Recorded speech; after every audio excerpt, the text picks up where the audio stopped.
live right now on YouTube, just from that phone with the shitty mics. Oh, right.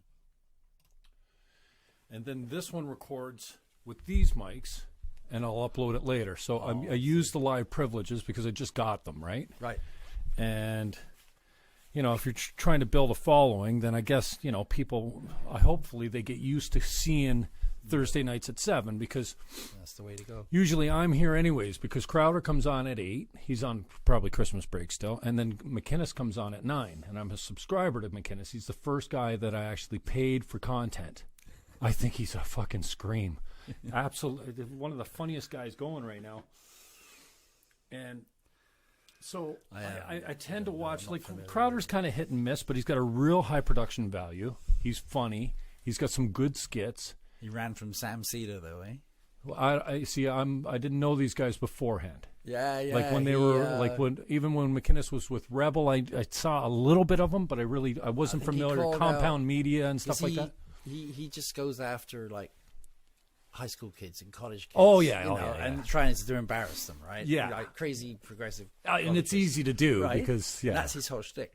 And so Sam Cedar said, "Why don't you debate me?" Oh yeah, right. Yeah. And so he said, "Yeah." He said, "Contact my people." Yeah. So Sam Cedar contacted his people. Nah, he wasn't going to debate him. He's like, no. And it became a thing. It was called Cold Feet Crowder. It's a hashtag. Yeah? It's a hashtag. Cold Feet Crowder. You should. You know, it sounds good when all these guys are like, "Yeah, come on, debate me." Everyone wants to debate each other. What for? What?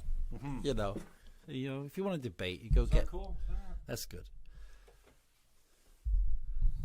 All right. Everyone wants to debate each other. Yeah, you know what? And that's fine.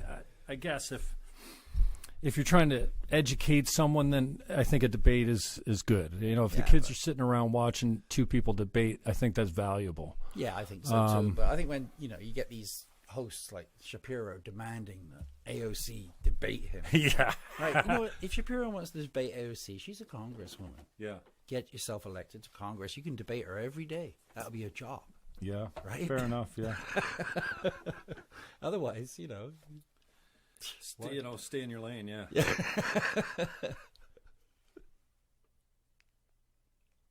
So are we live now? Yeah, we've been live since we just went live. Let's see how long we've been live for. Oh, there's no timer on it. Yeah, we're live. All right. We're live. Yeah, it doesn't look too bad. A couple bald guys sitting around, bullshitting each other, right? Telling each other lies. So, Ben Wilby, thanks for coming on. Chat, when you're one of those things. And as I said to you before we started rolling, thanks for being the bigger man. And just pull that thing up closer to you. Up closer? Yeah, like a fist away. Yep. I just want to make sure the audio is good. So, yeah, we go at it online all the time. And I got to apologize because I'm a hateful person. I'll acknowledge it. I don't think many people do. I have some specifically placed hate. It doesn't move too much, but it's fluid a little bit. And I don't know why I saw this coming. But when Trump was elected, I just made a deal with myself. I wasn't going to generate any new hate for that man. And I wasn't going to waste any of my valuable hate that I have placed other places with him. Because I hated Stephen Harper hard. And I was also way more left back then. And so it was easy to hate a guy on the right, but there were so many things wrong with it. And now, I say hate figuratively. It's not really hate because I don't know the people. I don't have a lot of time for Justin Trudeau right now. You know what I mean? Yeah. And then on social media, it's so easy to hate from afar. And I love you, man. You're a good friend of mine. And then all you got to do, and this is the thing. This is why I stay off Facebook. Well, I don't post, I go crazy on Twitter because I feel like no one knows me out there. Yep. And the trolling on Twitter I expect. And I expect hate on Twitter. Twitter's a place for that. Oh, yeah. Right? Yeah. No, I get it on Facebook too. But when it comes from people on Facebook, these people actually know me. And then it hurts. Right. Really bad. Yeah. Like, and I've been trying, and I've been successful at some level of like just saying I don't fucking care, because I shouldn't really care that much. Here's the deal, because if you care about the hate, then that means you care about the love too. Yeah. And then you are a product of what people say about you. Who wants to be that fucking guy? Yeah. I mean, you put yourself out there. Yeah. If you're taking controversial positions and you're saying controversial things, people are going to chirp up. And I don't find... sometimes I've watched other people do it, and I've just sat back thinking, okay, I don't need to get involved here. Someone else is. And I don't find that a lot of the things that, like, I don't say many controversial things. Like, I have beliefs that I won't say on Twitter because I don't want it. And I skirt it one. I've been a realtor for 25 years, but I'm actually looking for work. Like, I'm a little burned out. I'm good at it, but I don't like it so much. And if you believe in a higher power, I believe I've been getting messages on the steady to get out. Just everything is a nightmare, and I'm burned out. I don't have. When you're this close to telling your best friends to FO, you know that you're at the end of your rope, and I don't want to be that guy. So, and I'm not passionate. I've never been really passionate about it, and I'm not really been driven by money. So I don't have the drive to go hustle my ass off out there. And so as a result, I run for mayor. I do my YouTube show. I sit with guys like you because I like doing this, and I feel like I owe it to myself and the people around me and the universe to say what I feel, what my truth is. Not my truth. Yeah, what I believe truth is. I guess it's my truth. But I heard Biden say the other day, there's facts, and then we don't care about facts. We care about truth. He said something like this. I'm like, dude, what? Yeah, like it's subjective sometimes. Yeah, I guess. So I really appreciate you going, hey, mate. Maybe we should stop sniping at each other out here and get together. And if you want to roll your fucking cameras too, little man. No, you didn't say that, but I get it. And then it's the inference and it's the meaning that you add to it. I get that. Landmark Forum really taught me that we are meaning-making machines. We add meaning to everything. Yeah. Two plants grow up beside each other like this. One dies. It doesn't affect this guy. Because, they're not conscious, obviously, but we'll come up for a reason. We add meaning to everything. So you say to me, well, what do you, like, there's this meta, whatever. There's two guys. I think he dresses like the devil. He's somebody's wife. Mephistopheles. Yeah. I think it's it must be like a Greek word for devil, or And so if you say to me, oh, there you go, beating up on schoolgirls again, I'm like, oh. He said that. So Megan Rapone, or whatever her name is, I saw Megan Rapinoe. What did I say? Oh, well, no, I just saw an interview. So I find it hard to not go to the cringe stuff. I'm like, I don't like her. Right? Yeah, I don't like her I had politics. thoughts about that when I saw it, but I didn't think. So I clicked on it, and then she's like, "I'm like, and it's like, and like, and then my bike, and I'm like, what are we fucking 12? Like, stop. That's what she's a soccer player. I mean, you watch any soccer player in an interview that's not, even if it is about soccer, they're barely articulate. If it isn't about soccer, it's this Mean Girls thing, and right? I'm like, and I'm really, like, it drives me crazy. I hear it on 610 all the time. I want to pull my freaking hair out. It's just it's just me. So I click on it. So I do this. I'm like, and I tweet this out, right? Well, he comes over and says, "Oh, you're picking on kids again." Picking on kids? Did you even look at who I'm talking to here? No, she's an adult. She's 34. She's a world champion. I think she could defend herself. No, I didn't go there. I didn't go. I saw and I thought about it, and I thought, oh, I thought at least she's white this time. So, and this, this idea. Okay, so I've come in 1993. I ran as a Green Party candidate, and I ran. I don't need to tell you this, but I was a robot for the Greens. I didn't have an educated debate on capital punishment, on abortion. I just kind of fell in line with what they taught me to say, and that's what they want. Hey, it doesn't matter what your personal beliefs are. You toe the platform. And so I was pro-choice. But, I've grown in my faith, and I'm grateful for that, because I was a cafeteria Catholic all my life. confirmed all the way up, hated religion, class, hated church, hated all of it. Confession, communion, the mass. I'd be looking, I passed out in one of them at St. Alfred's Church, passed out cold at the back. And I've really grown. I enjoy my church now. It's like a Pentecostal. I call it rock and roll pretty church because the first half is like central, right? Yeah, it's like a rock concert. The first half, Yeah, I call it. And so I got a men's group there, which has done unbelievable things for support. And it's not like we sit around and talk about God. And, well, we do a lot, but it's mostly just a men's group that's based in faith, right?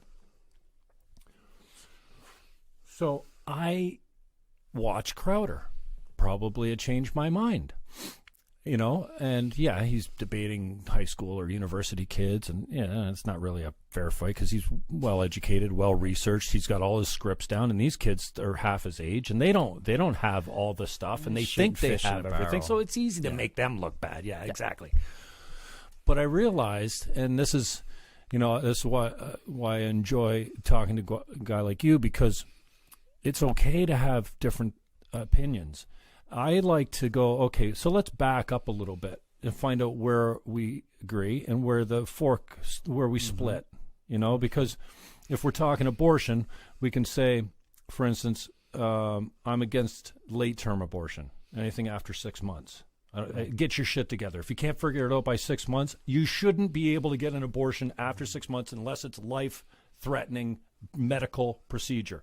And I think most pro-choice people would agree with that position. I think that debate can get confused because every country you go to, that's different, right? So you'll get a loud argument from the United States. Their rules are different from here. Yeah. Well, we don't have any rules. I didn't even know that. Europe, we don't have an abortion law. In Europe, you've got 28, 35 countries. All which there are. So my position on that is, when it gets to the point that the woman is pregnant, it's now none of my business. If it's my baby, it's my business. Anyways, I don't want to get into that right now. That's where I stop. We can get into that. My point is, if you're not prepared to deal with the consequences of having sex with that woman, well, it goes both ways. If you're not prepared, you've got two choices: don't have sex with her, or have a conversation about contraception. Or just do it.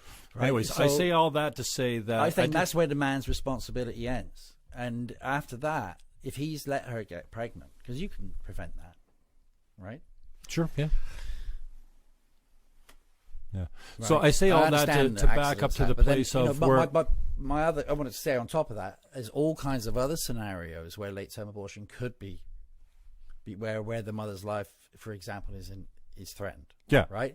And where the actual baby is not viable. No, absolutely. Right. And it could threaten the life. Yeah. There's no one's going to disagree with that. There's always going to be, and there's accidents that happen, and there's horrible cases of rape and incest that, where, you got to have a conversation about that. And I think that really, as a guy, I shouldn't be telling other people, especially women, what they're going to do about that, because I think that is a huge decision that they have to make. I think it impacts them way more. You got a thing growing inside you, and you've got to make a decision. So I say that all as a pretext to, I'm not 24 anymore. I never really had an educated debate on that. I never really considered, okay, so when is it life? Oh, well, what do I believe? And then I was like, oh, wait a second, what is man. Life? What is life? I'm more pro-life than I am pro-choice now. We don't really know what life is, right? We don't. No, life is simple. Life is pretty it exists. Simple. Conception but we really is life, dude. Yeah, but we don't actually know what, is there life before that? What about the sperms? Yeah. It's kind of like, You're gonna, where does it start? Because those sperms are alive. You're not going to accuse me of genocide for what I did when I was 15, did you? I could. Like, that's mass genocide. I could. That's I could make the rational argument, right? If you're going to go down that route. Yeah, no, I say conception is and life. Then, every month a woman has a period, those legs, are they alive? I mean, to me, it's like, we don't even have a concept of how life is or what it is. You know, I don't think science is pretty clear. It starts at conception. As soon as that egg's fertilized, as soon as the DNA becomes something else, that's a new life. So. Yeah. But anyway. I don't really want to have an opinion on it. You know what I mean? No, I think that it's beyond... I don't know what you mean, because I want to have an opinion. If I'm with a girl and she gets pregnant and says, I'm aborting it, and I'm like, hell no. I want a kid. Especially if you're in a committed that's really relationship. Subjective thing, right? You do want a kid, right? Yeah. And you know, but other people will find themselves in other situations where, you know, shit, I got drunk and this thing happened, and now I got a kid, and it's going to completely screw my life up, and I'm going to be tied. I'm going to be tied to this asshole guy. I'm going to be tied. Kids don't mess your life up; they make your life. Also, I'm going to be tied to this asshole guy, right? For the rest of my life. Stay away from abortion, I think. Right. You know, so that's why I say I think that it's such a subjective thing, and there's so many mitigating circumstances, and I just think it's ugly, especially when. Anyways, I didn't go down that road because I want to start off with a. I don't want. Yeah, way to go with a nice I don't want to opening. start the. I don't really. That's not. I mean, we can. I you know, I have other things that are more. Well, I don't know. I don't take a religious standpoint on it. I don't, and I do. I mean, my faith is important to me. All I'm saying is that when I was 24, I had certain beliefs, certain uneducated, undebated beliefs that now, as a 51-year-old man, there's a shift. I want to believe wisdom is, you know, set in a little bit.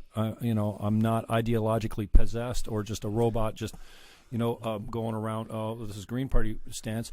I'm like, no, okay, so yeah, it's life at conception. Yeah, no, I'm against late-term abortion. I mean, late-term abortions, unless there's the mitigating circumstances, obviously. And I think when you look at the in a lot of countries that exists, those rules exist. Yeah, but 24 weeks, in the States, 20, you know, 20, heartbeat bills and stuff like that. You know, so Canada's approach is down to Canada's government, and you know, and I think that debate needs to be had amongst women, and not. I don't think men need to be pontificating on it. I think we need to listen to them, let them argue it out.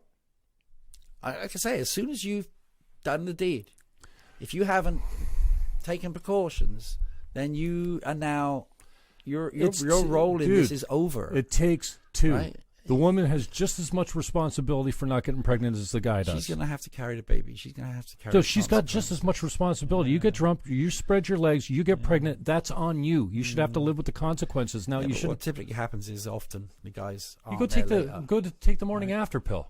You know, be careful. If you weren't careful the night, then go. That exists, and that does happen. Don't leave it for 6 months, 8 months, and then say you're out to here and you roll into a fucking. Come on, man. But does that happen? What are the stats on that? 2%. 2% between 1.3 and 1.6% are late term. Right, and then how many of those are done without the serious mitigating circumstances? Right, because you can throw that stat out, but actually you don't actually know. Serious mitigating circumstances are way less than that. It's like rape and incest. It's so infantile. It's unbelievable, and so. And then, so I put myself in the position. I'm like, okay, so if you're in a committed relationship or you're married, Crowder filmed a woman that had 2 children. She was 8 months pregnant. She was at Planned Parenthood, and they filmed her with a hidden camera.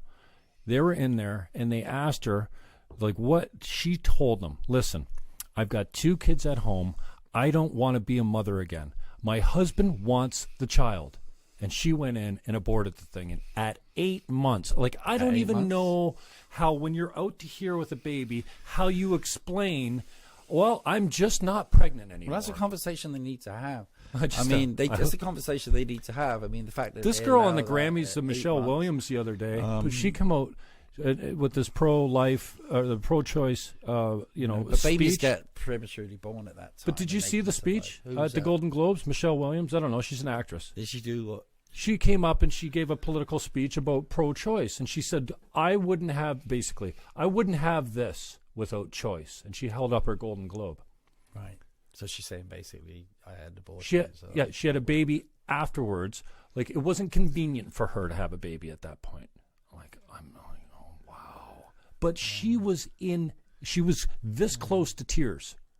Now, that isn't because she's so passionate about choice. She's guilty. She murdered her baby. She's living with that. Maybe. Dude, I mean, you know what? Can't assume her feelings. But you know what dogs do when they lose, when they miscarry, or their puppies get taken from them? They're fucking devastated, man. Human beings are just we're animals, right? We're not designed to have. You can't think that you just end a life that's growing inside you for that long. I wouldn't attribute the feelings to the dog. You're just gonna walk away and go, "Okay, I'm cool." The dog might just be in pain. I feel like shit. No, but they cry and they. I wouldn't go attributing emotions. We're really good at attributing emotions to animals, like cats and dogs. I mean, dogs are pretty obvious. Obviously. Dogs should never. You like dogs? Dogs should never play poker. They do not have a poker face. All right. Anyway, here we go. We start right off with we could talk about what else? Pedophiles, free speech. Free speech is one that I'm really cranked on these days. That's up there. Like I was saying, I can't think of anything more important than protecting life. And it seems like there's a lot of speech out there, though. Right. There's no hate speech. No, I'm just saying there's a lot of speech out there. Right, like it's like I don't see any restrictions on people's free speech. Not in this country, and in dude, if I States. misgender you, they take me to the Human Rights Tribunal, and No, I go to jail if I don't pay. I would have to choose to take you to the Human Rights Tribunal. I'd have to be a huge asshole, in order to do that. Did you know that Jessica? I feel extremely harassed. That Jessica Yaniv lost in BC Human Rights Tribunal, for the waxing my balls guy. She's transgender. First of all, you want me to call you she? Okay, I'll call you she. But you can't tell me you're. Who lost, the transgender guy? Yeah, yeah, they tossed it out. Yeah, well, I would expect them to. No, nothing gets tossed from the Human Rights Tribunal. Everyone wins. Tossed. No, that was ridiculous. Almost no one loses at the Human Rights Tribunal. You can't force somebody to wax your genitals. No, I don't think so. Right? I think you're right. You can, but so. Anyway, Bill C-16, when that came down, I'm like, oh, this is all wrong. And then that left me down the rabbit hole. And, say what you want about him. I've become a huge fan of Jordan Peterson. He taught me about the big 5 personality types. I didn't know. I had no idea that you're born liberal. You're born conservative. That's an interesting concept. I've moved. Got thoughts on that. Yeah. I've moved. I've moved, but I was programmed to be left. And how did you get programmed to be left? Because when I first met you, I had you pegged as what you say you are now. Oh, really? He's a realtor. He's. So you saw it, I didn't. He's kind of obviously, going to be a right wing, sort of center right conservative. That was my gut. But you've known me for 25 years, yeah. Yeah, that was my gut talk. So you thought you just saw an actor on stage when I was the Green Party guy? Then I find out you're the Green candidate. Oh. And I'm like, what? What? Really? Is he? Really? Oh, okay, he might be cool. Oh, yeah. And then, as time went on, and then now it's sort of weird because you kind of become what? You thought I was in the first place. Yeah, what my gut said you were, right? It was like more, well, that's very interesting, and I'm glad to hear you say that because I want to believe that. I don't understand how you became indoctrinated, though, or you think you were indoctrinated. Oh yeah, you took that Green Party candidacy. I think, I know. You just stepped up to someone who wanted somebody. And yeah, they had a platform. I thought it was really important to represent the Greens, and I was Green long before it was cool. Now it's cool and trendy. So what motivated you to be a Green? Because it was the right thing to do, man. Because people have to stand up for the earth and for people and for the underprivileged and for women. Well, I don't say women so much anymore because I don't feel like we oppress women. We don't. Yeah, there might be some systemic stuff that goes on, but it's a lot of areas. I mean, it depends where you go. And the Big 5, I think, explains a lot because women have a tendency they give birth, and so after I started, so what started coming up for me is all these false narratives that I got to be aware of. One, there's no gender pay gap. Women are making more money than men are before 35. and then they go out of the workforce when they have babies. Well, this whole idea, and you so can look at that, but then I there is fell for it evidence though. that I fell for it. No, but that's just a and I narrative, championed it, though, isn't it? I championed it, That's a and I'm narrative. embarrassed that I championed There a is- lie. I can see a gender pay gap. I see it, right? I see it all the time. You know, my job, I do. I don't want to get into that, but one of the things I see is women leaving the workforce and coming back into the workforce, and what that does to them.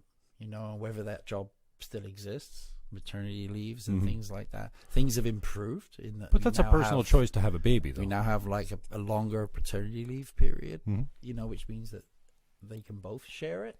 And I've seen some great situations where husband and wife share that. But there's still, you know, a lot of the parenting needs to be done. I've seen a lot of women come back from full-time employment, have a baby, take part-time employment, right? Because they're charged with the majority of the caregiving and support of the child. Well, I mean, you could get an nanny So, if you you know, wanted to to. sort of say that's not happening isn't true, right? Yeah, there is a gender pay gap for some, right? And for some there isn't. They're lucky that there isn't, right? Some people aren't affected so much by a gender pay gap or don't care so much. But I've seen it. You know, I don't know if what I haven't looked at any stats, but I've heard that right-wing narrative that it doesn't exist. Well, no, it I just think, means I that think it's that, explainable. You know, as somebody who is working right on the front line of where these things come to light, I see it all the time. You know, I see people making choices that cause them to now or have to earn less. Anyways, the point I'm making is I championed, in my opinion, a false narrative. Right. The gender pay gap's not 26% less than men right across I don't know what the the board. number There's is. all That's a kinds, big number. There's all kinds of factors that come in. One, they're the basic child. They have to leave. Like, men don't have to. Dude, when I have a baby, I'm at work the next day. Women take 9 months, a year off to. Who doesn't want to be with their baby? Who wants to go to work after you had a baby? Yeah, Because but they're women. But that's okay, that's fine. So that's one. Right? Yeah. The next one for me, Black Lives Matter. Okay? Is that still a thing? Oh, yeah. It's a huge. Well, what do you think Colin Kaepernick is? Well, yeah. Yeah. Kneeling on the Yeah, sidelines. I know, but it's not like it's big in the news right now. I mean, it's kind of gone off the boil. Colin Kaepernick still championed this idea that white cops are indiscriminately and disproportionately gunning down black kids. It's not true. The facts don't bear it Depends out. where you get facts from, right? How about the Depends where you get FBI? facts How from. about the crime? How about the So the let's hear Justice numbers. Department? Let's hear the stats. I mean, I would argue that he's right. He's not. There you go. I've done the work. You're telling me he's not. I would argue that he's not, and I would discuss He's wrong. it. And I would. trust me, You know. he's wrong. You got more of a chance getting shot as a white man by a cop than you do as a black man. You know, there's more white men in the United States. yes. You know, those stats that they come at you with, oh, look, more white on white crime, or more black on black crime, and all this kind of stuff are completely bogus because they're twisted. There's lies, damn lies, and there's Dude, they're statistics. 13% of the population. They're 13% of the, what are they, 13% of the population in the States? Yeah. I wouldn't know the Black. number, but It's that 13%. sounds close. I wouldn't know. And they're, 60% of the murderers? 60% of the murders? Black people are killing other black people. That's the stat. Anyways, you want to get in deeply, we can look up the stats. Well, you can look at white on white crime, right? It's there, right? Oh, sure. And it's much larger because there's more. No, it's more black on white crime, more black on black crime. There's more black crime for whatever. Yeah. Here's the thing. Okay, so you know what? Okay, you want to talk about some serious. And then you got to look at also why might there be more black on black crime? Fatherlessness. What other reasons could there be apart rather than just absent fathers? But that is the Why are the fathers absent? welfare. Really? Yeah. To get welfare in the States, What's the rate of 85% of incarceration for black men in the States? 85% of black families are fatherless. How many of those fathers are in jail? Yeah. Right. Why? Yeah. Why? Because the courts are rigged? No, because those cops are indiscriminate. Wrong. See, again, you disagree. And you're getting your facts from sources that are... FBI is a pretty good source, right? Yeah, but you can take that Federal data and then Bureau of Justice? then you can twist it any way you want. No, you got to can't. look at facts the data, are facts, dude. You know? And Facts are facts. there are... Here's the facts. There's more black people in the jails than there are white people in the jails. Disproportionately, more crime is done by black people. It's like slavery never ended, right? We got them in there making license plates. We got them in there making all kinds of stuff, right? Slavery all ended. kinds of work in there for us. Slavery ended, right? dude. Generational. It is. Yeah. Anyway, I got educated. I wasn't before. I was just a programmed robot. And I was ideologically possessed to be that guy. And it was fine. I was happy as that guy. But if you had to ask me to debate those facts, then I could. Well, you've seen me debate. I'm okay. I know you're good at it. But I couldn't. Because you learn the issues. But I could never back that up with stats. Not the things I'm talking about now. You know? Yeah. And so when I learned, Ben, that, well, I've always known that I'm loyal. Okay, I know that because I've been a Flyer fan since I was this big. I have never changed teams. I still kind of consider myself I'm kind of loyal to Remax because I was there for so long. My mother was there. I'm a Coldwell banker now, and I love my joint, and I got a good broker and a great office and all that kind of stuff. But I have this fondness. I feel loyal to Remax. Still. And that's fine. All my family, they're family to me because I spent so much time there. And now I'm coming up. I'll probably be 10 years almost now at Coldwell Banker. Yeah. I didn't realize that it also meant that I was loyal to my beliefs. And when I did research on it, I'm like, oh, Black Lives Matter was founded on a lie? Oh, that's sad. And I've been out there defending this position for how long? I feel bad about myself. And then, and Peterson said this, and I just learned this recently. Like, I did a deep dive into Peterson for about a year and a half. I watched everything. I'm fascinated by psychology. And I think Peterson should focus on clinical psychology. Oh, he's brilliant. As soon as he steps outside of that, starts talking about politics, or he starts talking about religion, he's way out of his lane. And he starts talking nonsense. I've heard him talking about his clinical psychology work, and he's really it's all psychological significance. That's his area of expertise. So what's wrong with But when he starts stepping, because now he's getting into his opinions, and he's using his standing as a clinical psychologist to back up some really hokey stuff that he comes out with when it comes to religion and politics. I like the psychological significance of the Bible stories. I think it's fascinating. Anyway, there's all kinds of stuff just said, and I've laid off, like I did my deep dive and I got the information I needed to, and then I'll go back once in a while. And if you ever, like one of my favorite stories is Walking with God, Noah. And like the thing that stuck with me about this thing is like, and this is so common sense. This is things we know already. He just said something simple. It's like, if you just make yourself 1% better a day, you compound that, and in 90 days, you won't recognize your life. And 10 years from now, you'll be so significantly better and happier and wealthier and all these things. Because we're not really good at getting what we want. Let's face it. We're pretty broken. We love our booze, and we love our sin, and we love all this kind of stuff. Anyways, let me finish up. And it just hit me. I remember exactly where I was walking. I was out on Morgan's Point. I try to walk, and it just hit me. And all he said was something simple. 2 places. I heard it twice. All he said was, if you take something easy, all right, that you shouldn't be doing, and that's easy to stop doing. Like, not like a cigarette addiction. Like something, like I'm going to walk to the corner every day and back. I'm just that. Yeah.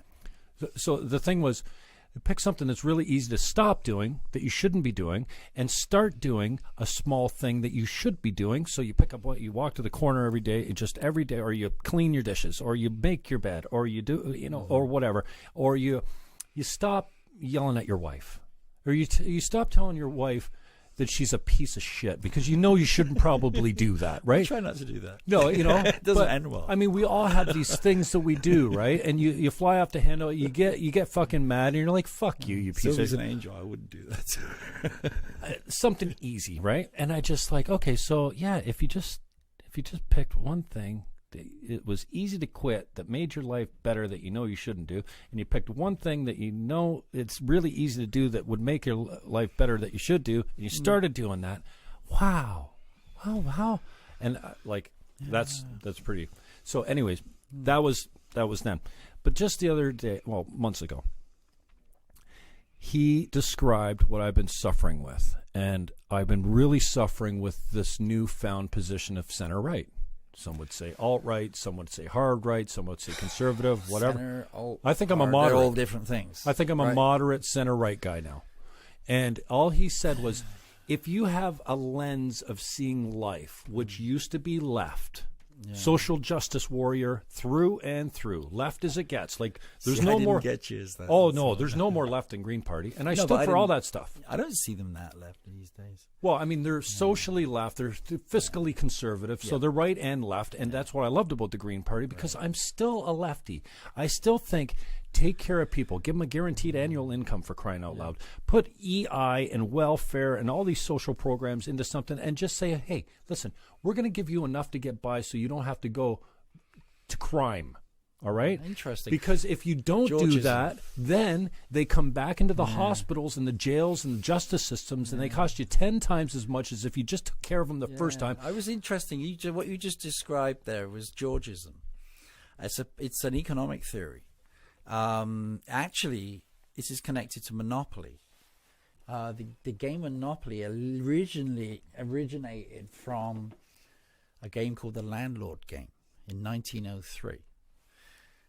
And it was invented to highlight this guy, George, I can't remember his first name, his economic theories. And that basically his whole theory was, you didn't tax income, you taxed property value, right, of all land. And then you distributed that money to everybody. Well, I'm partially with you there. I say tax pollution. Right, but tax I'm just saying, it's like when you're a manufacturer and you make this big plastic take taxes from everything that's bad, and we're going to give it to everybody. And that's right. That's why the carbon fee and dividends good. But and the this is interesting, because this is something I've been thinking a lot about. It's a kind of form of collectivism, and and there's a whole bunch of interesting groups that have kind of done that. You say, look, the value's in the land. You should be able to keep what you personally produce, right? You work hard. You should be able to keep the fruits of that. But the value of the land should go to everybody. So as soon as you're born, you're a shareholder, right? Life comes with that share of the fruits of the land, right? And so it's interesting, because you go back in history, there's all kinds of groups. It's almost like it's a human condition, right? It's almost like, occasionally up pops this, throwback, and it's like movement, which is really our old human condition coming back, the real us, right? And so there's groups like, you go back to the 14th century, there's the Brothers of the Free Spirit. They sound like a bunch of middle-aged hippies, right? And they're all into collectivism, and we're going to use the land, and they were communal living, because stuff back like then there was no atheists, right? No, everyone was Christian. And so they would, but you could tell who were possibly the atheists, or possibly could be accused of it, because they were usually denounced as You're not a believer? Not in doctrine, no. No, but do you believe there's something else that helped form the whole universe? Well, I see it around me. It's light, right? Energy. That's what the universe is, and I assume. No, but do you believe that the Big Bang, to do with that. The Big Bang formed it with no help? Like, there wasn't, like, in my mind. We don't have the brain size, the cognition to comprehend that. I think mathematically that it's impossible for the Big Bang. I think we're trying to comprehend something that we maybe can't. Dude, when you stand on the edge of a beach and you look off into the thing, you don't see God. When you look up into the mountains, you don't say, "Man, that just didn't." This No, I whole don't. planet, the atmosphere, No, and I everything. don't. No, I don't. I think it's mathematically impossible. I see something for- beautiful, and I see, but I don't necessarily attribute anything to it. I just think Right. the mathematical chances of the Big Bang producing a place just like Earth, and just without something else going, okay, here, we'll just... The chances that there's other Earth-like planets are really high. Not without a God, there's not. Because the universe is infinite. Mm-hmm. Yeah, and whether or not I can attribute it to God, because God's a concept as well. It's a man-made oversold, concept. It's a man-made concept. concept as well. The idea of a God. We have no concept of what. Why have we always believed in a higher power then? Because we have to, because we don't understand shit.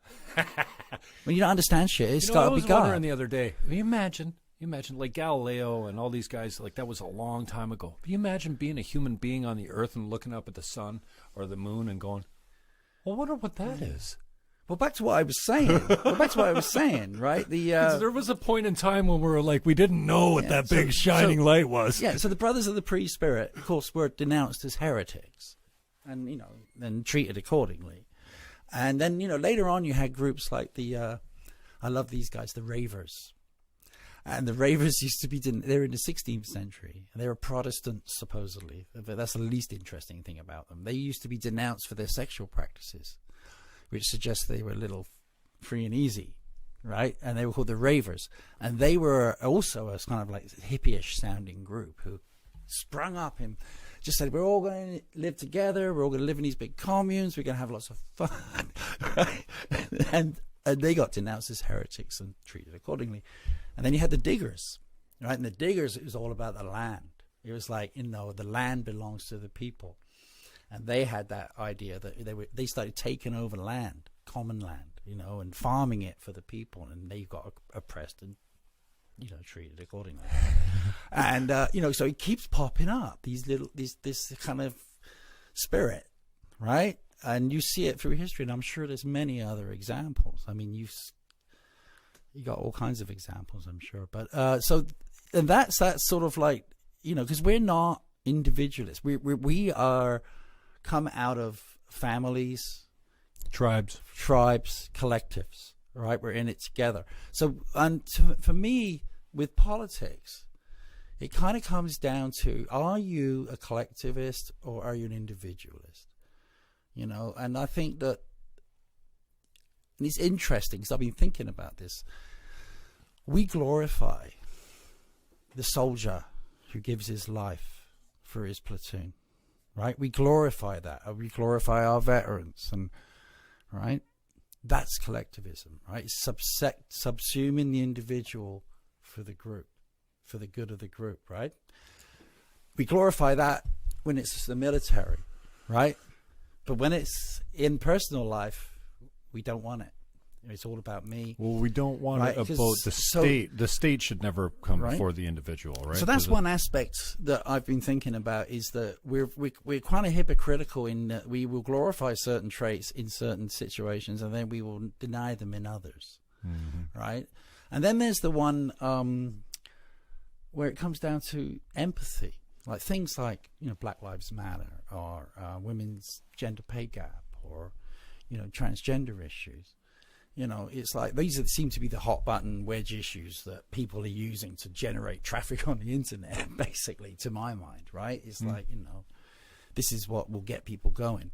And those issues, come down to me, first off, if you have empathy for other people, you're able to actually think, okay, if I was in your situation and I was feeling the way you're feeling, how would I feel? And can I understand why you feel that way? Empathy. And when you when you have empathy, then everything else is possible, right? Oh, we really understand now how that makes you feel.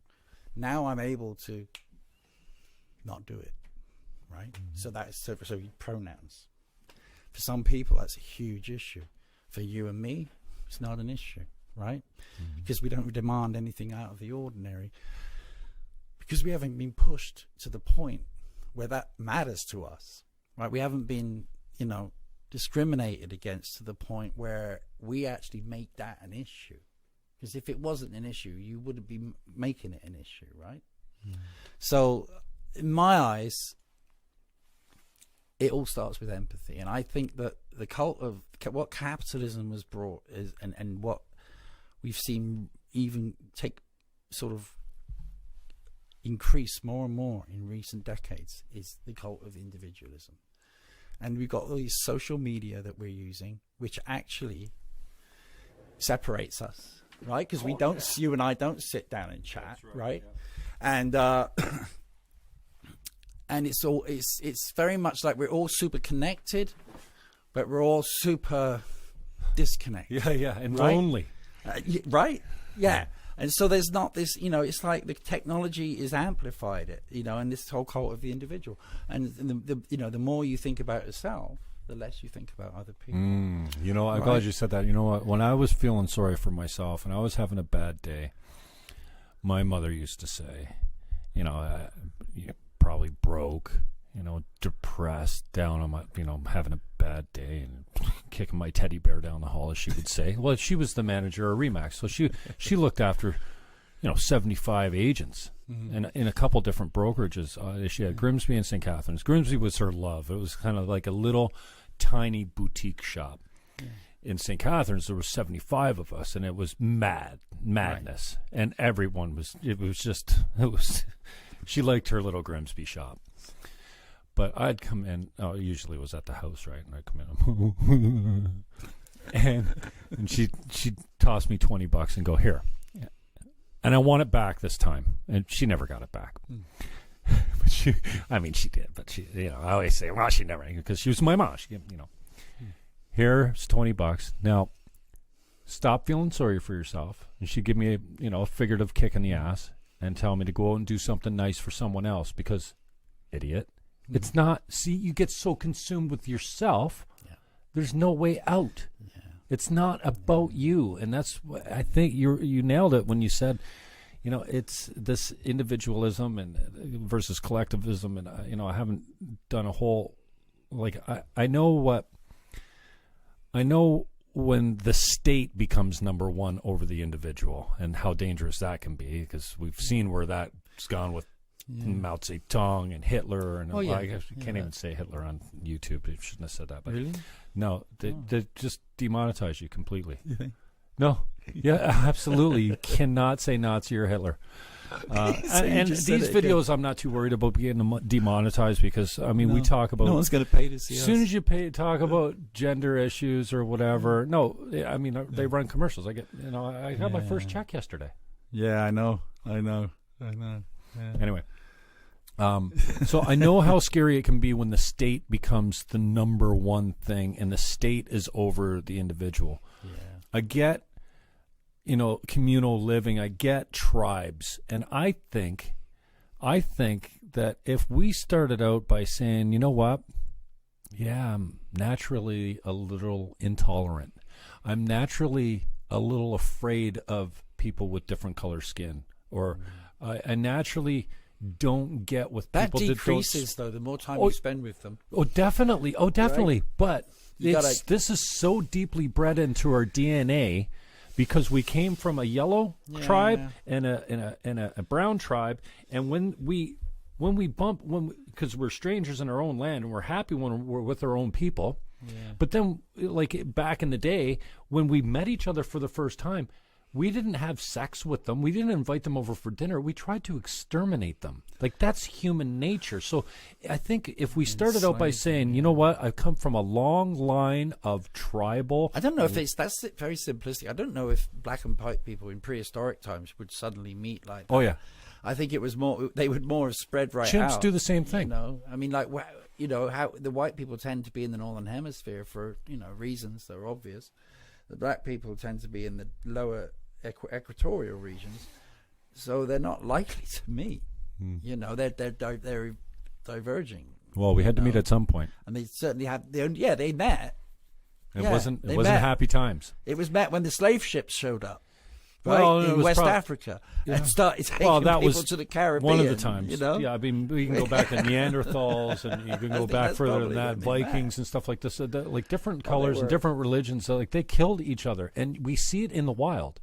Chimps, war, each other. Tribes go to war. They protect their perimeter like this, and when they come across a young male that's inside their boundaries, they rip it limb to limb. And then, check this, Ben, I didn't know this, but chimps actually go in organized attacks into other territories. They kill all the males, they kidnap the females, and they bring them back into their tribe, and they take the territory. I'm like, it's called primeval behavior.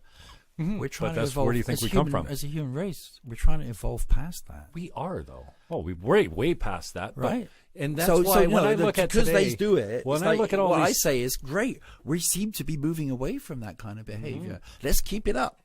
Yes. Right. But let's give ourselves some credit for where we've come from, too.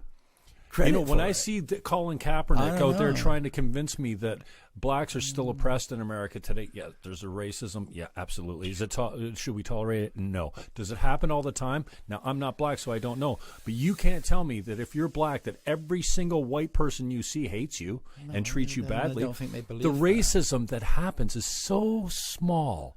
It does it happen? Absolutely.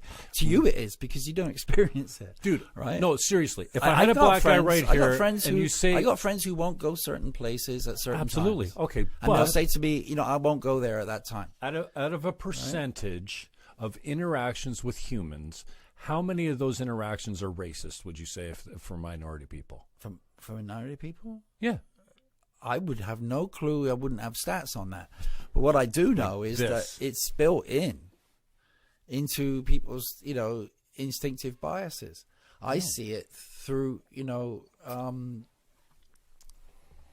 the number of people who give up, right? Human spirit is not necessarily usually their nature to give up unless something bad happens to them, right? And I see a lot of young people of color give up, because they feel like, it's just the odds are so stacked against me. I got no chance of beating this, right? You mean give up like suicide? No, or just give up in terms of and become an alcoholic or a drug addict or right, and just criminal. Kind of, because that's or join a gang. I hear you. And so losing hope, and you see it, and I mean, again, I get an insight. It's very hard to be too cocky about your existence when you see every day so many people experience different kinds of people experiencing different things, and some of them don't make it, some do, but it keeps you very honest. And so when people start talking about issues that they know nothing about, and I hear people pontificating about immigration, I meet immigrants every day, right? New ones. I work with them. I live their struggles with them. I hear people talking about, gender issues. Okay, so what don't you like to hear about immigration? Let's back up. What don't I like to hear about it? I don't like to hear misinformation. I don't like to hear misinformed views. So if I say I'm against illegal immigration, is that racist? Everyone is against illegal immigration. Okay. Well, no, they're not. Not in the States. What is illegal immigration? They just let them come in. No border, no wall, no USA at all. Come on in, everyone. No jails, no ICE, no border patrol. Is that in the U.S.? You talking? I mean, anywhere. They're coming. 100,000 a month are coming in the States. Right. Now, Trump's clamped down on that. And there's border crossings in Canada. But what you got to understand that what some people call illegal immigration is actually illegal asylum seeking. Legal asylum seeking, right? How much asylum seeking is coming from Mexico? From Mexico? Well, they're passing through, right? Yeah, from Africa. Yeah. They pass through 6 countries before they come. And I know this because I got a lot of contacts in Mexico. And Mexico's not a bad place to live, is it? I've seen vacation. How bad can it be? No, I've been in central Mexican cities, and I see the immigrants passing through. They're often... you stop at the traffic lights, stop at the intersection. They're there selling you stuff, right? I need money to get to USA or whatever it is they're doing. And Mexico started sending them back. If they don't have... Did you hear the latest one? Trump is sending the Mexican illegal immigrants to Guatemala. Guatemala's dirt poor. I know, and it's way far away, but no. talk about 4D chess. I don't find that doesn't make me smile, because he has no empathy for anybody. People showing up at that border, they're entitled to apply. Hey, you show up at a checkpoint. Jim, they're entitled legal. to show up there. They're entitled. That's legal. Yeah, they are. Don't if they cross just coming across the border, in order to become a citizen or to get legal status, they have to report to the authorities at some point, right? Otherwise, they're going to be. Well, they should use a checkpoint. You shouldn't try. But to me, I don't care because I don't really believe in borders. I think that I think it's all a bunch of shite. It's designed to control our resources and control the people, So I think that the whole idea that there's a border between Mexico and the United States is a joke. So I'm coming from a completely different place. Yeah, I like my walls. Yeah, I don't really care about them. I think that we have walls for a reason. I think we're a human. We're a human race. We have fences around our house to keep us I safe. think that I think every single culture on this planet has 95% the same wishes. They want the same things. Mm-hmm. They want clean water. I'm glad you said that, food. dude. There's nothing more safe, important. I think right? we've lost. But we're sight. We've lost sight of the whole. And what's it going to take? Like an alien invasion till we get that we're all the same. The media live and die by clicks. They live and die by advertising. Also, the elites that we have live and die by controlling the media. Who do you think's responsible for dividing us? So we got constantly. Speaking of the media. I am constantly through social media, through every channel, even the newspaper and the radio, especially, bombarded with divisive issues. The media all the time. It's like they constantly keep them divided, because if those fuckers ever get together, we're goners. I agree completely. Right? And that's what I see. And I'm operating from that premise, which is, the things that divide us are minimal. Could be a discussion about abortion, right? It could be that's a big issue, but it's not like, Well, what it does is it makes us forget that we're more alike than we are different. Yeah. It doesn't matter what our language, our culture, our religion, our skin color, nothing matters. We are more like, you can take the most opposite race and put us side by side, and we're the same, other than how we look or talk, and we forget. And so I sometimes fantasize about, and the question I was trying to answer with all this work that I did with the psychological university courses that I watched Peterson at, I was looking for the answers. Why are men and women so polarized? Why are we so far apart? And why do we seem to be at each other's throat more than ever before? Let me finish. Okay. And that was the first question. And then the second, and I think the problem with the question is that it's a false assumption, because we aren't actually more divided than we've ever been. I feel like we are. And then the other question was, why are the left and right so far apart with the deeper how do you say chasm? Because amplifying the extremes and making that seem like the norm, right, is the way to keep us divided. The truth is, we all want the same. Yeah, because most of us are in the middle. We all believe the same thing. It's just these wing nuts on the ends. Healthcare, right? I mean, in Canada, we've got it. We might not get it when we want it, but we get it, right? And it's free. In the States, they don't have it. You're as radical as I am. Yeah. I mean, we're both in the middle, pretty much, right? Yeah, would you say? We are. Yeah, I'm radical to it, but at the we're same not point, extremists. We're not. You won't see my social media output isn't political to a great extent. Not these days. It's 99% of what I post out on social media is musical, because that's my passion. And that's what brings people together, man. Music is the language we all get with. And if you got nothing to say, play a tune. Yeah. And I just use my wall on Facebook. Is basically, if you want to find some good tunes that you're not going to hear anywhere else, that's where you'll find them. Yeah. And you know me, I'm right with you on there. And it's funny because I tell people, listen, if you think I'm the guy on social media, no.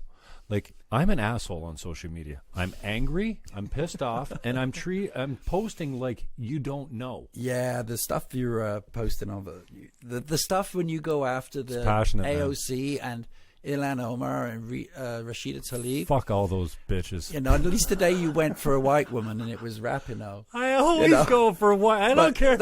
You know, it looks ugly. You are. It's got nothing to do with your sex or your skin color. I'm sitting in my chair and I'm looking at it. I'm like, oh man, this you know what? ugly. It's got nothing to do with them being women or being minorities. It's because they're fucking stupid. Right, but you call them stupid. They are stupid. But do you know anything about them? Have you seen a AOC speak? Excuse me. Yeah, I saw her grilling some farmer executives in Congress. She had them thick. trembling. No, you think she's thick? Her cranium's thick. You know what "cum laude" means? Huh? Cum laude. It's Latin. C-U-M L-A-U-D-E. Cum laude. No. It's a thing they put after your degree to show that you were so highly regarded. You think school makes you smart? No, I'm just pointing out. Okay. She's well educated. She's well educated. Okay. She got herself elected in the U.S. Congress, working as a bartender, Hispanic from the Bronx. Does that sound like somebody who's stupid? You know, somebody who can stand up in Congress. But you're going to tell me that Trump's stupid. Tell you that Trump's stupid? He became leader of the greatest country in the world. Did I say he was stupid? No, I think he's cunning. Yeah. I think he's cunning. Yeah. I don't think he's great intellect. I don't think that he... I think he's a stable genius. Yeah, he does too. You know, I don't think he's an intellectual. I just gave him room. He's cunning. I gave him room, and he's playing the media right now. This whole Iran thing, nobody's talking about impeachment, right? Nobody's talking about it. Come on, you don't think he fabricated this that? whole thing is just a show to stop us worrying about it. He needs to bomb the embassy. They killed people. The embassy. They killed a contractor in the embassy. You don't fucking come on our soil and fucking, it will bring the wrath of God down on you. Up down there for a long time. Huh? What the hell are they doing over there, Jim? Why are they there?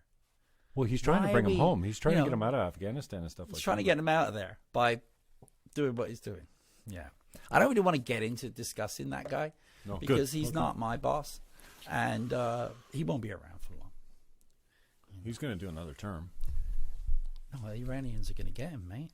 Oh, you think they're going to? Oh, they ain't done. That's just a show to make themselves look weak. Don't you think they would have taken him out already?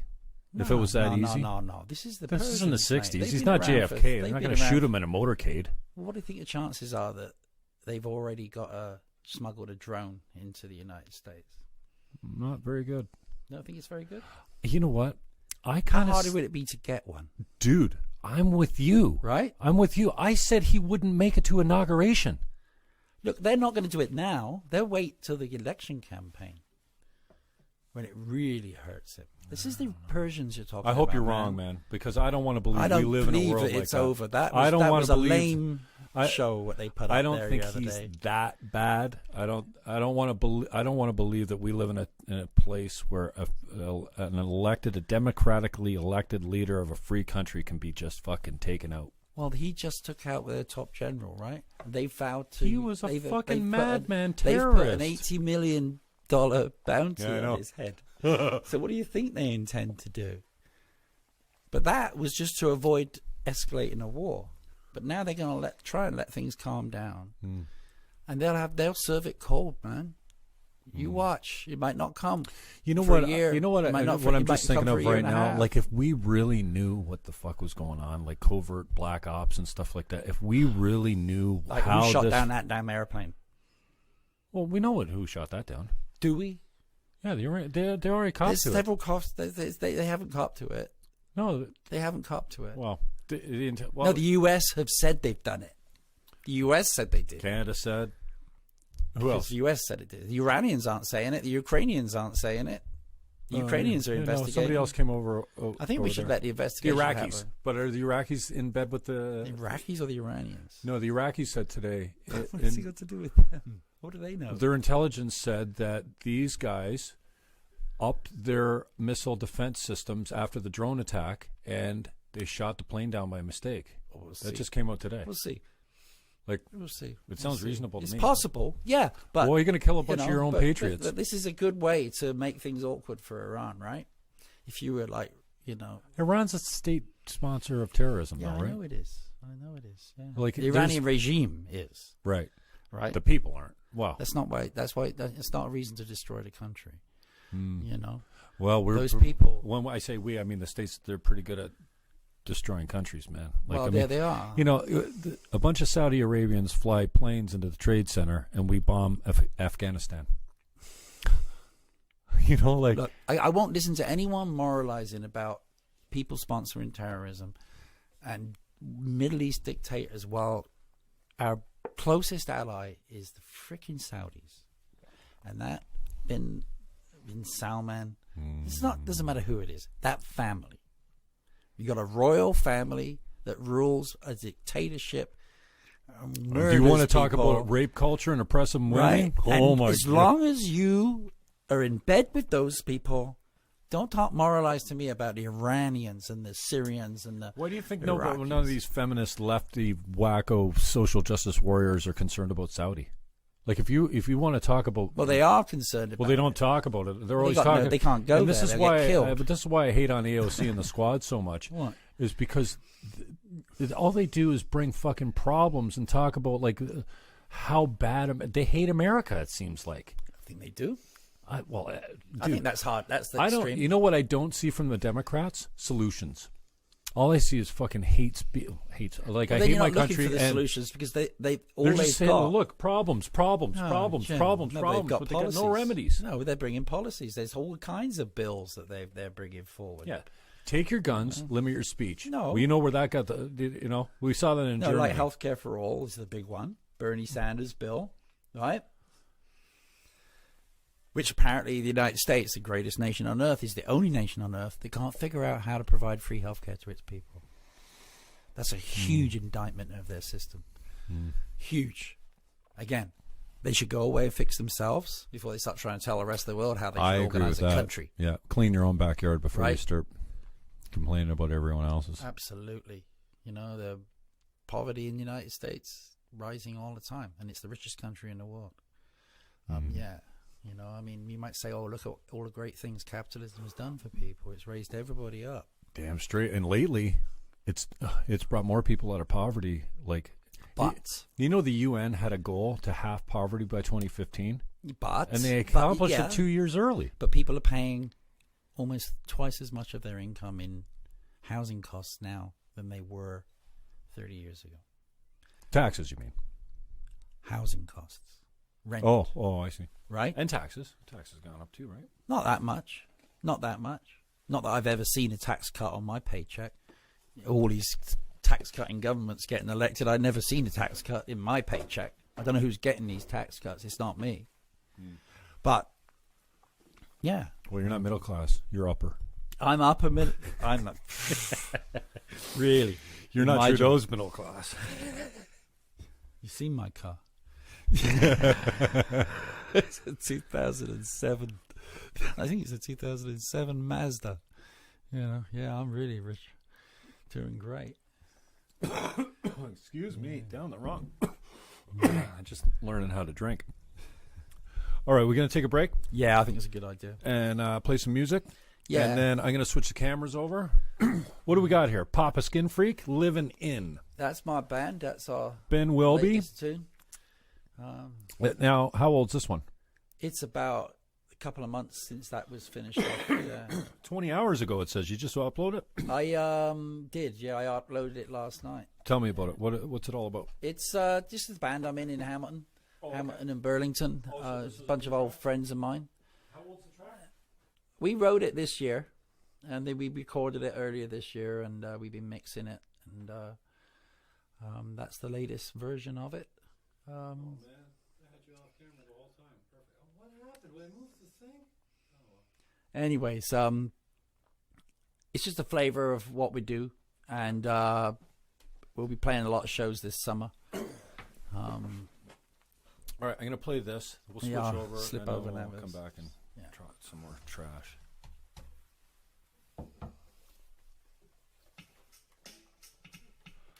If I had known, I would have set up the speakers.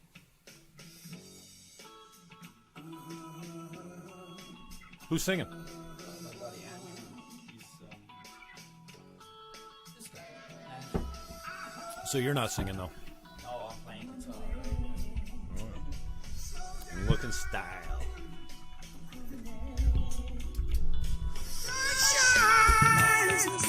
I wanna be downtown. I'm giving it.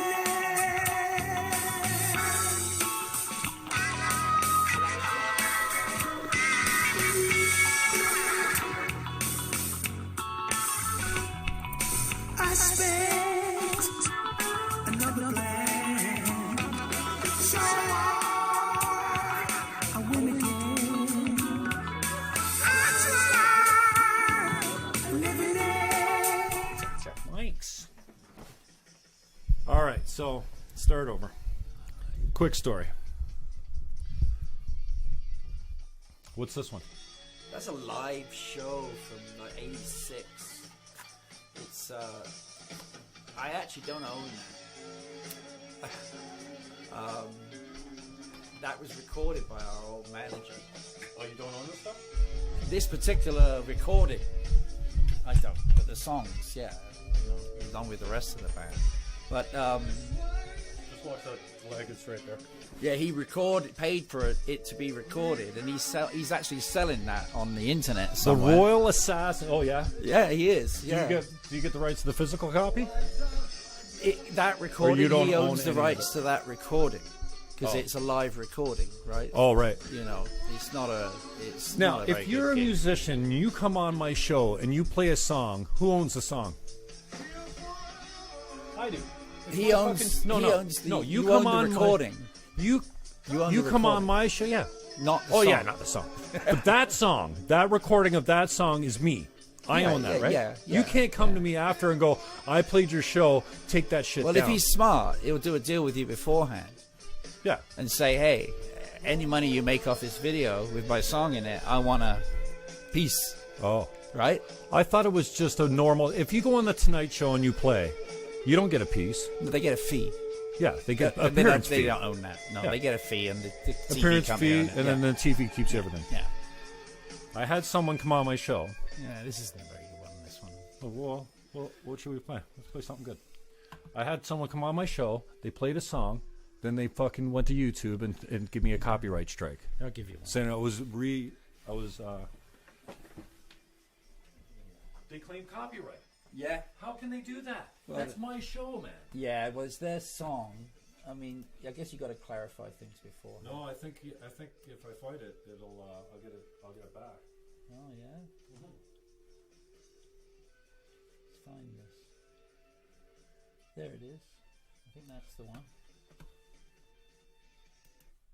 What a dummy! I didn't put the fucking link on. Idiot. I posted it on YouTube today too. Not that one. Yeah. YouTube. There you go. That's what I need. I should have had. Have you ever heard of Bonaparte? Yeah. Is he a genius or what? I haven't really listened to him. He's fucking beautiful, man. Love that kid. That's a good one. There you go. Okay. Is this thing live still? No, it's not live. We're recording, but Okay. I can cut whatever I want out. All right.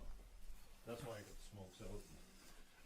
I don't broadcast. I don't usually smoke cigarettes on the air. I'll Yeah. smoke weed with my boys. I Right. get high with them, but Do an Elon Musk I don't thing. want anyone seeing me smoking cigarettes, man. I need to get a girlfriend. Elon Musk moment, right? Smoking a joint. This is it. Yeah, this is a good one.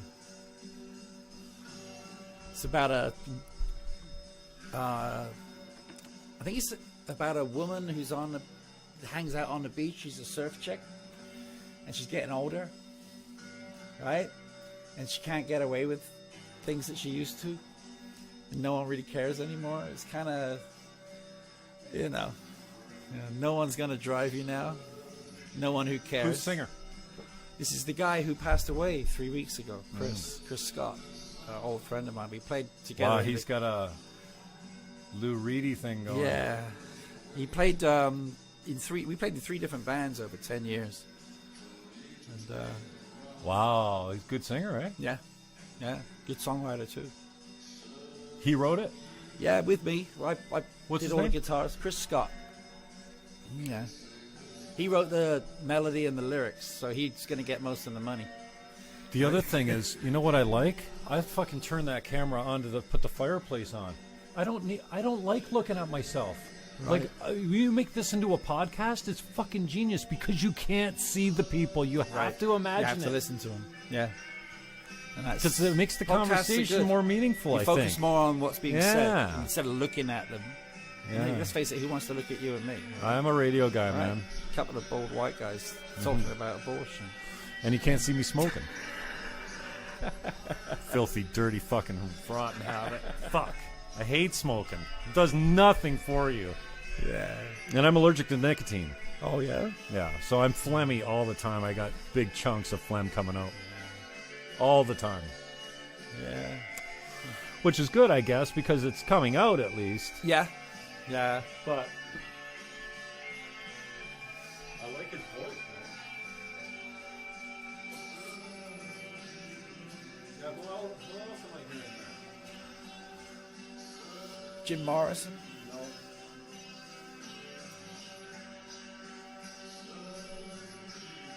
Oh, Iggy Pop. Yeah, maybe a bit of that, yeah. He did like Iggy Pop. You even got the... That's a photograph of each of our faces, then Oh, yeah? ripped up and then reconstituted. Yeah. Which Right? one's you? My eye is the left eye. Okay. Look from where you're looking. Looks like a chick's eye. No, I was cute when I was 20 in my This one? 20s, Jim. Yeah. I was cute when I was in my 20s. You're still cute to me, I was baby. fighting the girls off. Yeah? Seriously? Were you I good looking was a lead kid? guitar player in a rock band. Fucking A. Who was signed to a label. Right? Yeah? Yeah, that was quite good. Okay, so give me the quick history. Start at the beginning. So The beginning. London, England, Yeah. till 8 years old, and then I you was got to born tell me. there, and we moved around a lot. So your parents Like, by were the time- together until how long? How old were you when they split? I was 16. Oh, okay. Yeah. So what year were you born? 64. 64. Yeah, in London. So you're So we well moved, older we moved than me. around a lot, but we were basically London centric, and then we went abroad. When I was about 5 years old, I must have been. We went abroad, and my dad went. My mum and dad kind of split up for a little while. My dad, I was 5. My sister was 6, and my dad and my sister went to Morocco. So what's abroad? What do you mean? Abroad. Oh, left the country. Okay. We went, yeah. All right. So, my dad went to Morocco with my sister, and my mom took me to Afghanistan. What? Yeah. Dude! Yeah, in 1971. What the fuck? Right. And, For what? Well, it's a long story. She probably wouldn't appreciate me saying too much, a lot would? about it. But Who anyway, wouldn't? we went Who wouldn't across appreciate? Europe. We were in a van with a couple of other people, and we drove across Europe. I can remember all kinds of places, staying in weird houses in Germany, and we slept on a cargo ship one night in Hamburg, I believe. I remember traveling down through Greece and Turkey. Big change as soon as you hit Turkey. And then on through Iran into Afghanistan. Wow. Okay, and we stayed in Afghanistan for a while, and then there was an accident. We were driving down the road, and this old man stepped out from behind a bus, and they knocked him down. So the police obviously come, and it's foreigners who have now knocked down this old guy, and he died, right? So they took all everyone's passports away. Right, so now we're stuck in Afghanistan. And I'm like, at this point now 6 years old, because it's been 6 months since we traveled over there. So we're now stuck there for a few months in Kabul in Afghanistan. We can't go anywhere. So my mum decides, oh, you're going to go to school.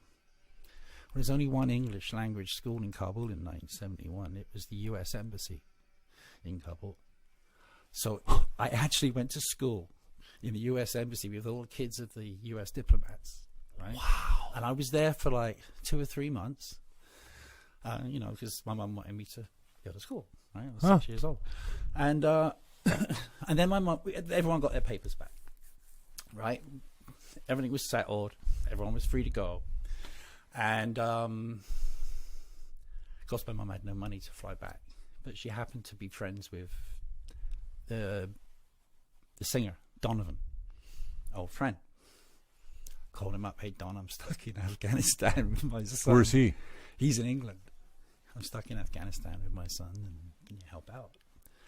Booked her plane tickets, right? Via, I think we flew to Pakistan from Afghanistan. No, we took the bus. That's right, we took the bus from Pakistan to Afghanistan through the Khyber Pass. And then we flew to Tehran. And then from Tehran, we flew to London. First class, went from Tehran to London as well, on the courtesy of Donovan. 6 years old. Yeah. Flying with mom in the front of the plane. Right? So that, I ended up back in England. It's amazing because I don't remember anything from my childhood hardly. Yeah. But and then I was back in London, close to London. Yeah. And then, like I said, I ended up getting a scholarship to this private school in the country. So, yeah, okay, so quickly, this 11, would you call it? 11 plus exam in England. Yeah, everyone takes that exam, and in those days, it decided whether you went to like the state school, which they used to call the secondary modern, which is basically the trade school, or you went to the grammar school, which is like for the bright kids, or if you were really good, you got a scholarship to private school, right? So I did this exam. I didn't. How about cost? Is it state sponsored? Oh yeah, private school. Yeah, the schools. So you get a scholarship. It's paid. The scholarships are funded by different bodies. The one that I got was sponsored by. So this is the local only authority. based on. So this, it's not classist, but it's. How do you say academic achievement? What do you call it when you class people by their IQ? Which it's is really streaming, touchy thing. Isn't it? It's streaming, right? What they do is I don't think it's an IQ test. It's an exam which you're going to have a written portion, which is like comprehension. You're going to have to read a piece of so writing, it's general, right? Yeah, And then you're going to have to answer questions about which it, is much different right? than an IQ test. And then there's math, right? And then there's general knowledge, and there's history, and you do all these things. Wow. I don't know. Everyone did it at 11. It was so a were big you deal. were you a good student? Did you? I wasn't a great student. I kind of was the kid looking out the window, dreaming about what was going on outside. So you just you retain easily, or your parents? Bright. I was really curious. Oh, okay. I would consume books of facts. Oh, okay. So I was like, you always want me on your quiz team. Yeah. And so I think that was the thing, and so I was just naturally curious and absorbed a lot of information. But I wasn't a good student, and I was always getting told off by the teachers. But the teachers liked me because they knew I was bright, right? And when it came to doing the test, you aced them. Yeah. And I also knew it was important and it mattered to my parents. Right? And also I was competitive. My sister had passed, right? My sister had done older sister, 1.5 years older, right? How many siblings? Oh, now I've got 4. No, but then I was just me and my sister. Yeah, my brother was born when I was 8, so he's a little younger than me. So same parents. Same parents. So you ended up with 3 from the same parents. Yeah, and then my dad had a couple of kids when he was older than you, 56. I love your dad. Can I meet him? Yeah. I need a mentor. Yeah, he met a younger girl, and she wanted to have kids, so he had 2 more. I got 2 little sisters, 15 and 19. Yeah, in fact, I think Claire turned 20. Not yet, but yeah. How old are they now?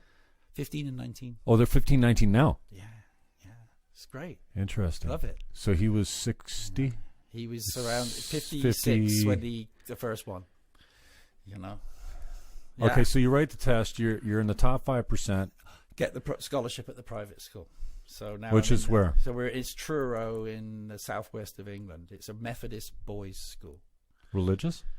Well, Methodist. So in the Celtic areas of England, like Cornwall and Wales, you got a strong Methodist tradition. It kind of grew out of the Celtic Church, because the Celtic Church was kind of subsumed by the Catholic Church, but they still had separateness, right? So when the Reformation happened, the Methodist Church really took hold there, and so it was like a boys' school for the county, and it was the scholarships were offered right by the local authority, paid for the kids who were in the top 5% of the county exam, right? And so I got it. And it's funny thing, going to that school is funny because I'm going to school with kids who are all 99% of them are paying to go there. Their parents or somebody is paying for them to go there, right? And I was reminded of it every day by the teachers. What? You're lucky to be here, Wilby. I'm thinking, I'm not lucky to be here. I'm here on merit. I'm the only one in this room who's here on merit, right? And I knew that, but they would rub it in every day. You're lucky to be here because you don't belong. Why? Right? Status? Right? You're from the wrong class, right? Working class kid with hippie parents, right? Oh, I right? see. So you get the scholarship. It's paid for, but you're going to school, and now it's class. Oh, I see. So they're all rich kids in private school. It wasn't their kids. The kids were fine. Right. Right? Kids. But you're ended up in a class teachers, system. no. Right? They're I conscious of thought it. the way you were talking is like all the bright kids went to the bright school and everyone didn't have to pay, and it was based on merit, not class. No, the private school is all about class. Yeah, it's just that the local authority. But you slipped in the because local you were authority bright. will pay for a certain number of kids to go every year, right? Okay. Girls and boys, right? So now what grade's this? that would be grade 9, 10, 11, 12. Oh, so high school. Yeah. So you grew up in the public school system until then? yeah. And then 11, you get the test. But then in high school, you go to the private school. It's a Methodist boys' school, so it's all boys. Chapel every morning. Mm-hmm. Rugby, cricket, rugby, football, soccer, athletics. I had this teacher, math teacher, and he would he would punish you by giving you laps. Yeah. So if you were late for your homework, that's 6 laps of the track, which was a mile of Cool. that track. Perfect. Every freaking lunchtime, I was up on the track doing laps for this bugger. Marley Monks, he was called. He used to be a runner, but he kind of lost his shape. And so what was the penalty for? Usually talking in class. Mouthing off. Just being a just smart being a kid. ass. Being a late, boy. do whatever. No. He went out of his way. I'm pretty sure he had a deal with the rugby coach. To send him some talent. Get Wilby fit. Right?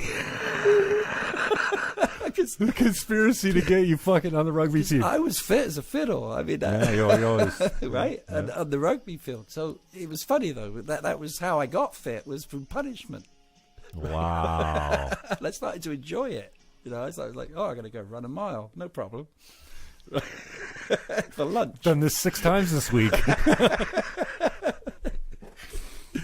Lots of I stamina. did my punishment before I got in trouble. I already banked my mile, man. He would come up and check on me, too. Make sure you're running. Yeah. Well, that's something we don't get much these days. Yeah. So anyway, that was the story of that. And then, so what? Well, after I left high school, This isn't you anymore, right? no, I don't know what that is. Was that you before? I don't know what. The last song. I wasn't paying attention. I didn't Oh, hear shit, it. we're listening in living color. I thought it was you. Royal Assassins? No, Under My Yeah, it Nose, was. Yeah. 1988. Yeah. Oh, that was the one we just listened to. Yeah, that was the one. Okay, so when's music come in? About then, High yeah. school? Well, I started playing guitar when I was about 11.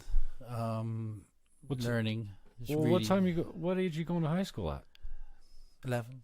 11. Yeah, in England it's different system, Oh, okay. right? So at 11 you go to high school. I was ahead in my cohort because my birthday's in September, so Me I was too, always yeah. the youngest kid in the class. Me too, yeah. Right? So by the time I was 16, I was out of there, and I was playing music. In Oh, bands, shit. Okay. moved to London, back home. Yeah. And, What was your scene? We lived in a street. Because I always like a fucking. This is you know, 1980s. You should be a skinhead type of guy, It's no? It's 1981. Did you go that way? No. No, you didn't go for the punk rock? I was into the punk rock, not skinhead thing. Oh, but the Skinhead had their own brand of music, didn't they? Or was punk rock kind Punk of... and skin music was slightly different and different culture. Because But normally you think of... they're close, but they're different, whole different attitude. But no, I was this is 1981 London, so it's rough and it's austere. It was not a good time. We were in deep recession. Oh. There was youth unemployment was through the roof. There was nothing. The government, Thatcher had got in. She cut everything, cut all government programs. Everybody I knew was unemployed, and we just left high school. There's no jobs. Our parents are unemployed, right? And the housing, there was no housing. So anyway, there was this street of squats in London. What's that? It's squats. Squatters? Yeah. So there was large Like air. tent What it is the local authorities had stopped renovating certain buildings and said they're no good, and we're just going to let them rot. And there was all these homeless people who need housing, right? And they can't get housing, so they just moved into them, right? And there's lots of them in London. It's historical. And some of them still exist. Some of them have been turned into housing co-ops. So anyway, we found, my sister had found this street and this house in this street. The whole street was squats. And there was one big one at the end, which was the Rastas. The Rastas owned it. And apparently the legend is that Bob Marley stayed there when he came to London. Well, the Rastafarians is what you're saying. Not the name, not the Rasta family. Yeah, the Rasta House, we used to call it. That's where they were. And this whole street full of punks and hippies and old buses and broke down cars, and everyone was kind of like, living for free. Someone hooked up the hydro. Somehow we had free electricity. Somehow we had water, and we lived there, couple of years, It went on after I left. I moved because I joined a band that were in another city, but we lived there, and people's carried on living there, and eventually they did a deal with the council. The council said, we'll rehouse you. The local authority said, we'll rehouse you all, if we can come in and demolish these places. So they did a deal, and they all got rehoused in nice places. And now you go there, it's been demolished, and they've built new buildings, condos, and they've sold them. But there's videos of that place. St Agnes Place, South London. There's videos. It's got a Wikipedia page about it. And there's there's a video page. What do I search? St Agnes Place. Saint, spell it out. ST. ST period. Agnes Place, London. There's a Wikipedia page about it. There's videos St. on Agnes Fountain, The Burning Train, full movie, life story. Well, not on YouTube. I would Google it. Oh, I thought you said we could find There is a video somewhere on YouTube. I've seen it. St. Agnes what? Place. London.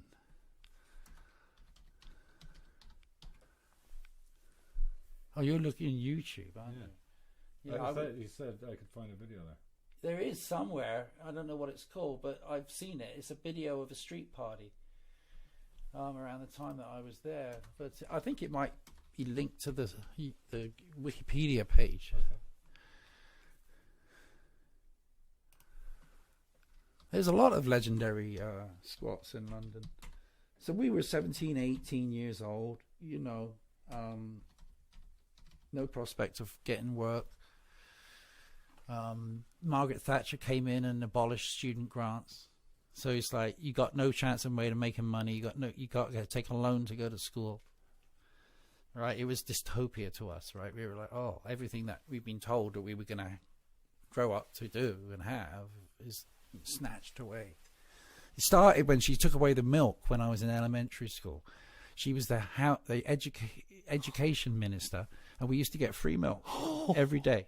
Little bottle of free milk, every kid, right? She's cancelled it, and they called her Thatcher the Milk Snatcher. That was my first encounter with Margaret Thatcher, at like 9 years old or something like that, 10 years old. And she was education minister. And then she got elected prime minister, and then she really went to work. makes me laugh when I hear people on the right idolize Thatcher. You lived it. I lived it, mate. I know.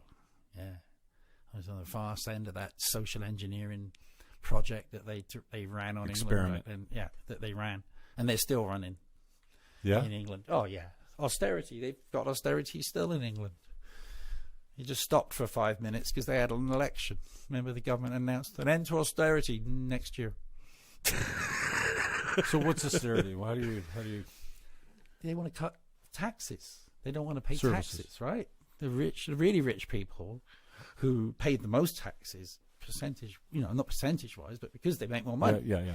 They want to pay Want less. to minimize what they pay, and they have the money to control these politicians, and so they're going to push that narrative that we've got to cut taxes. So austerity is. And what? so austerity is basically, well, we've got to cut back on education, we've got to cut back on public programs, we've got to cut welfare, we're going to have to cut Because we any want to money cut that taxes. we're doing, any training programs that we're funding, education, you're going to have to pay for it. We might have to start charging you more for your health care. And that's austerity, right? Okay.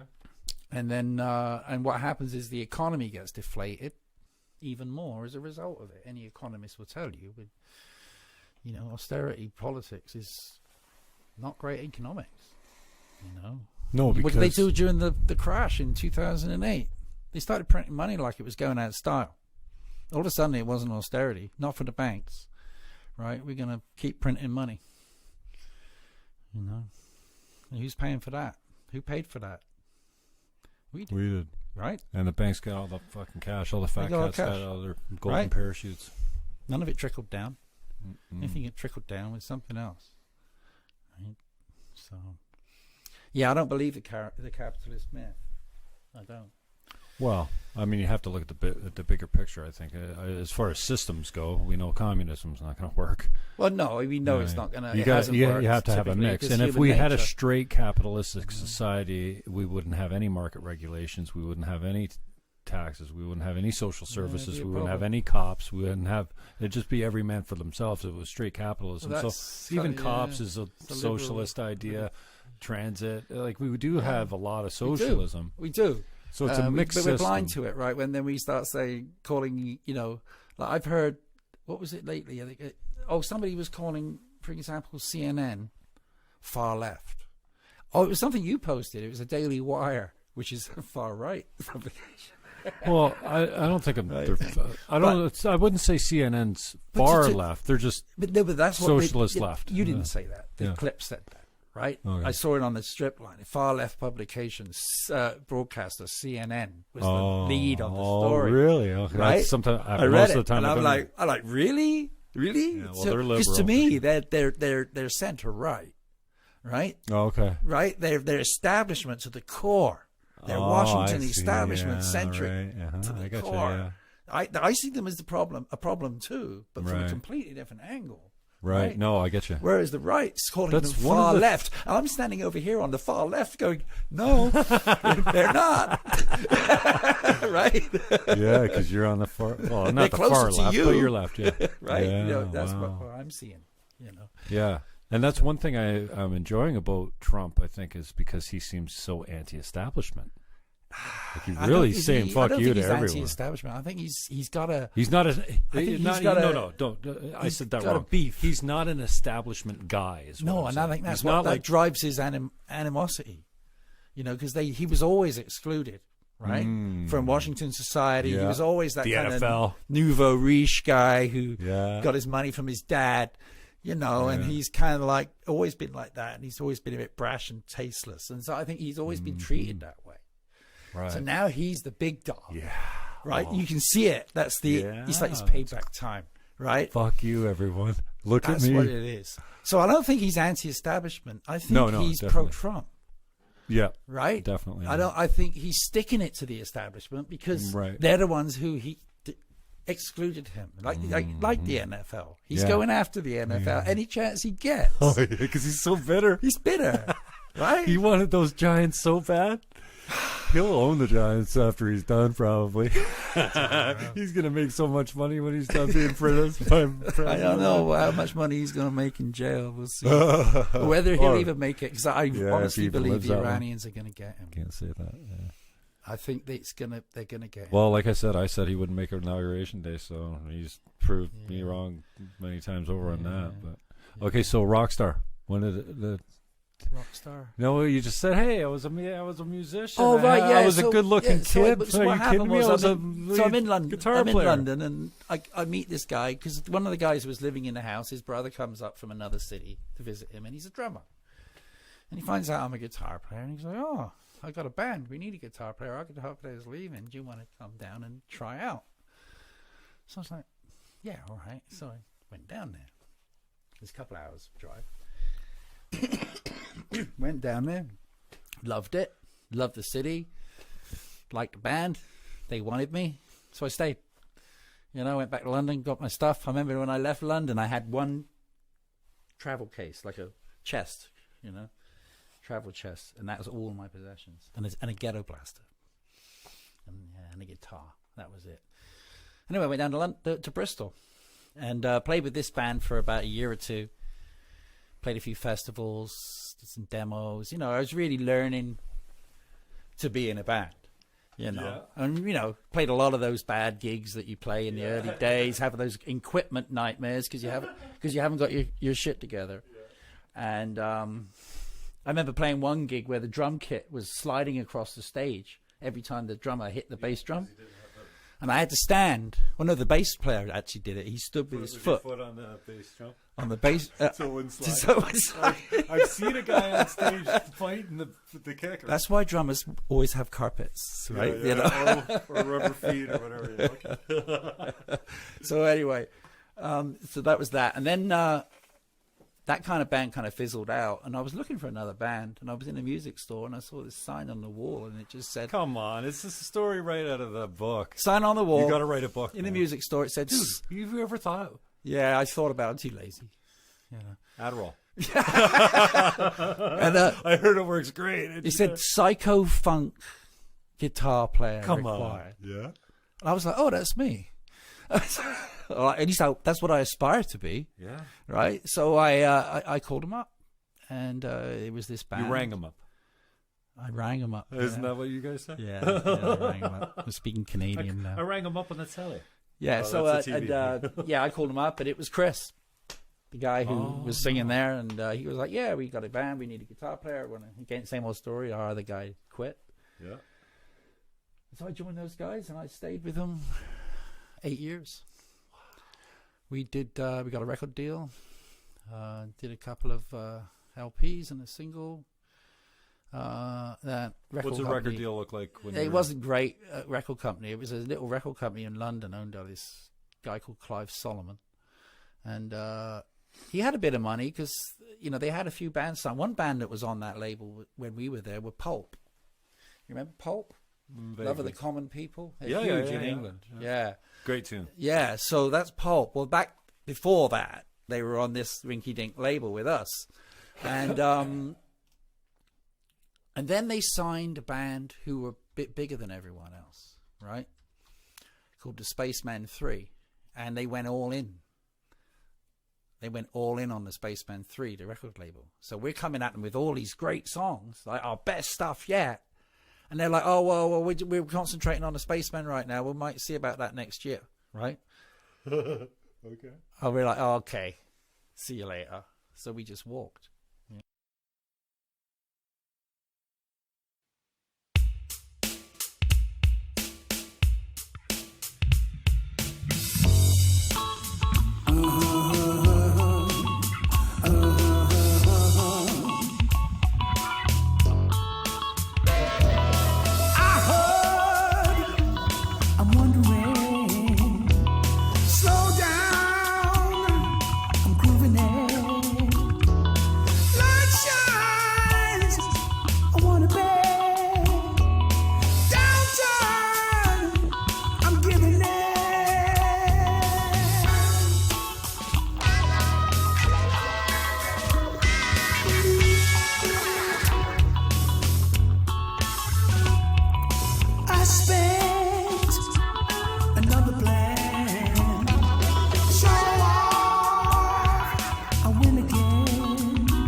hard times back again. Almost hanging with the freaks who's hard plus again. Lulla gagging with the thumbs turned down again. Fly stones back again, hearts on fire again. Yeah, we're living in the hard times back again. Someone living in the snafu world again. Who's about to break the back door latch again? Slide rules back again, balls on deck again. Don't stop living it. High five, living it. Don't release the line when you're vulnerable inside. Don't stop living it. High five, living it. Don't release the line when you're vandalized inside.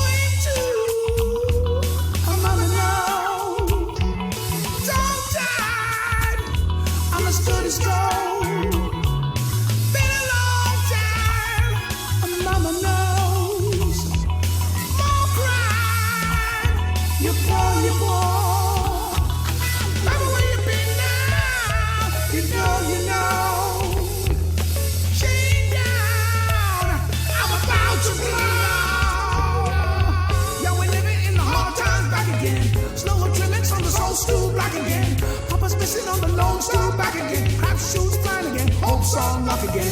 Yeah, we're living in the hard times back again. Mama slipping on her full-time lips again. Stop a fool who try to be so smart again. MJ's black again, slides on fire again. Don't try living it. High fives limited. Don't release a lie when you're brutalized inside.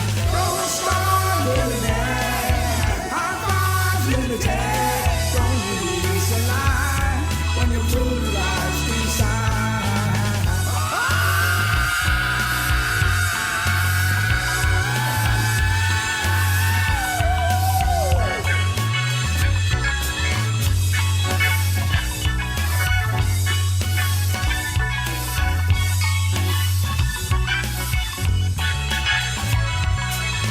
Yeah, we're living in the hard times back again. Excuses given for the so mess again. Mama stepping on the war zone back again. Slide stones back again. Hearts on fire again. Yeah, we're living in the hard times back again. Mama's tea loving on the hot stove back again. Papa's skipping on his lone job back again. Hats on tight again. Hopes on love again.